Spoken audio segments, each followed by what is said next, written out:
Welcome to Guide Dog Day, curb to curb, crossing Communication Street. Today is an absolutely joyous, educational, and fun day celebrating all things guide dog. I'm Eric Holm. I'm the president of the State Board of Guide Dogs for the Blind, and I'm just so pleased to be here with my guide, Ford. Ford and I have been together since 2006, and he's been a major change on my life and got me involved in everything we're doing today.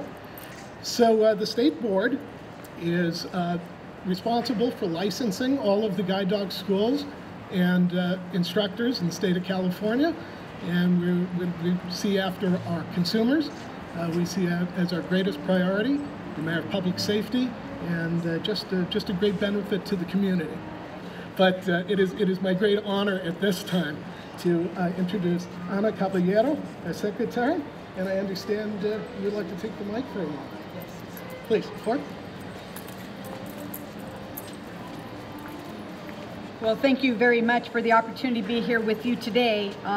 Want to recognize an organization that in its selfless dedication to protecting consumers and to making sure that they have the best service provided to them by way of their guide dogs. I'm deeply honored to be here with you.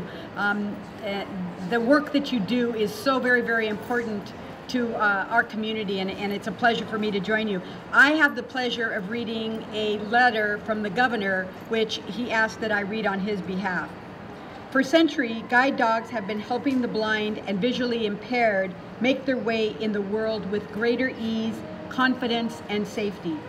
According to the American Federation of the Blind, over 7,000 Americans rely on these remarkable canines, often trusting them with their very lives. California has long recognized the need to promote high standards in the training of these animals, and in 1947 created the State Board of Guide Dogs for the Blind to license schools that teach these vital skills. California's 3 licensed schools now graduate nearly 400 guide dog teams each year. We hope all Californians will join us in recognizing the important contribution of guide dogs, the licensed professionals who train them, and the Californians who depend on them by joining the California Board of Guide Dogs for the Blind in celebrating Guide Dog Day on September 17, 2012, and it's signed sincerely, Jerry Brown, Governor, State of California. And I'm pleased to let you know that it's also got the signature of Sutter Brown, who has his little paw print here as well. So, thank you and congratulations. Thank you. So in the operating course of using a guide dog, it seems seamless because it's just such a perfect match. But the thing that's really fascinating about it is it doesn't happen by accident. There's so many people put in so much love, attention, training, care, and it is a labor of love all the way through the entire system. We've put together a number of speakers today to sort of illustrate each of the points of development. We have a puppy raiser, a puppy trainer. We have business community is represented, and a member of the legislature is here. As guide dogs for the blind puppy raisers, life is always an adventure. First, you need to know that there are about 900 plus puppy raisers throughout 8 western states, and we recently added Texas. And puppy raisers come from all walks of life. We are young and old, and we go to work, we go to school, we drive buses. Maybe we work in a department store, we might even teach in a classroom. But what we all have in common is a desire to help change someone's life for the better by having a little puppy follow us around for about 13 months. What happens when they come back to guide dogs for their formal training?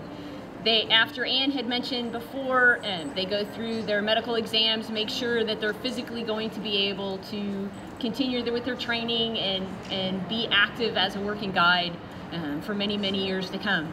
One of the first things that they learn when they come in for training is how to lead.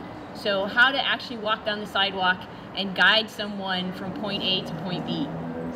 They're taught along the way how to acknowledge the beginning and the end of a block, how to move around obstacles and make sure that it's not just their body width that gets around the obstacle, but also the person that they are traveling with. They're given many different types of scenarios as far as environments that they have to work in.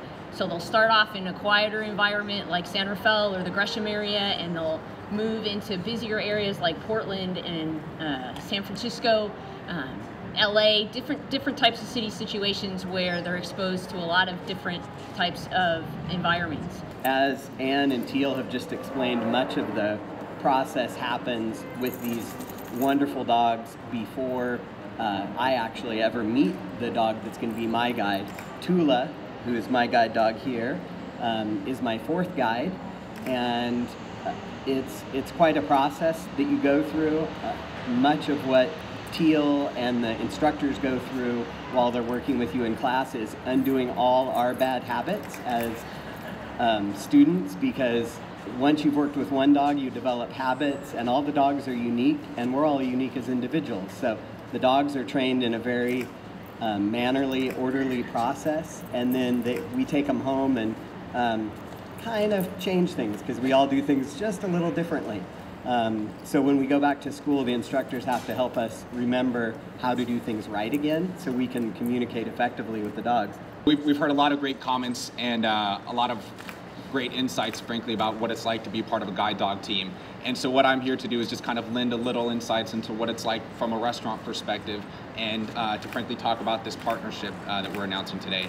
You know, there are several key ingredients to a successful restaurant, and perhaps one of the most important is not getting folks to come in the first time, because that can be relatively easy.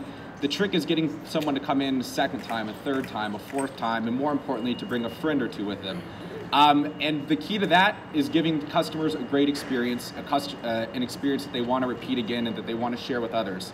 And so our goal here today is to take a step in that direction with the guide dog community. I think I actually am a great example of breaking every rule of the book with etiquette regarding guide dogs. The first time I met Eric, I couldn't take my hands off Ford. I was just so delighted to be with him. Something I'd really commend to all of you, if you've never been to a guide dog graduation where the families have taken care of these dogs and then turned them over to someone who's going to be with them for life, it's an incredibly moving experience.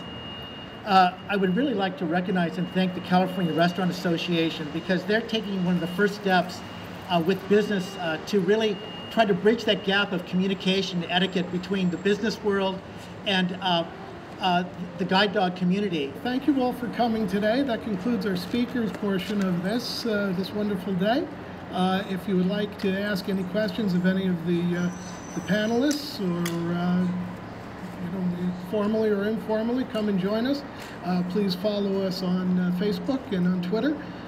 If you have any information you'd like to know more about the board, you can always go to our website, which is www.guidedogboard.ca.gov. And thank you again. Thank you to the governor. Thank you, Madam Secretary. Thank you, our distinguished speakers. And thank you, all of you, for coming and joining us on this fun day.